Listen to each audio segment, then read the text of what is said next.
ஆரோக்கியமா பேசுகிற பாரத் மாதா.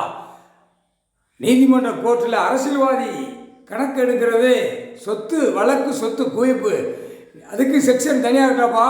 அரசியல்வாதி பூரா அதை பூரா கணக்கு எடுத்துக்கோப்பா. போட்டார் ஐயா, கடவுளே போட்டார். நீதி அரசர் இப்போ கணக்கு போட்டார். நீதிமன்ற கோர்ட்டில் வழக்காடுறத கணக்கை அதை தனியாக வெளியே எடுத்துக்கோ. எல்லாம் போட்டிட்டாரு. அவனோட பூரா பட்டியலை பூரா போட்டு எடுத்து வச்சுக்கோ. டைம் வரல அப்படி தூக்கி உள்ள அல்வா மாதிரி கொண்டு போய் சேர்த்துருவார். சேர்க்க வேண்டிய இடத்துல போட்டார் நீதி அரசர். முக்கால் சத்தியம். எல்லா நாட்டிலையும் பூரா 2ஆம் நம்பர் கூப்பிட்டு எல்லாம் நாசம் பண்ணி வச்சுருக்கான். நீதிமன்ற கோர்ட்டில் தெரியாதாப்பா? தெரியாது. தெரியாமல் தான் நீங்கள் உள்ள இவன் போடுற பெட்டிஷனை வாய்ச்சி கொண்டே இருக்கிறனால இப்போ சிக்கல், வெளியில் சிக்கல்.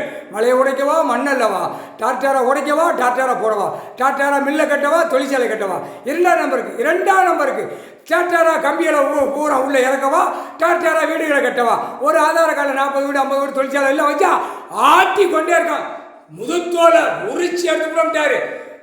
முக்கால் சத்தியம். அதான் மிளகா பொடி, வெள்ளைப்பூடு சீக்கிரமாக உருவாக்கினோட தேய்ச்சி விடுவார்.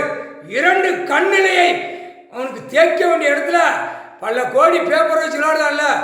புரிஞ்சுக்கப்பா. அரசியல்வாதி நியமிச்ச கணக்கில் எல்லா கணக்குமே எடுத்துரு. எல்லா கணக்கும் எம்எல்ஏ எம்பி மந்திரியை பூரா நடத்த பூரா எடுத்துரு. பத்திரப்பதிவு வெளியில் வென்று எல்லா கணக்கும் எடுத்துரு. போட்டார் கணக்கு நீதி அரசர். முக்கால் சத்தியம். எந்த கோயில் கிடையாது, எந்த குளமும் கிடையாது.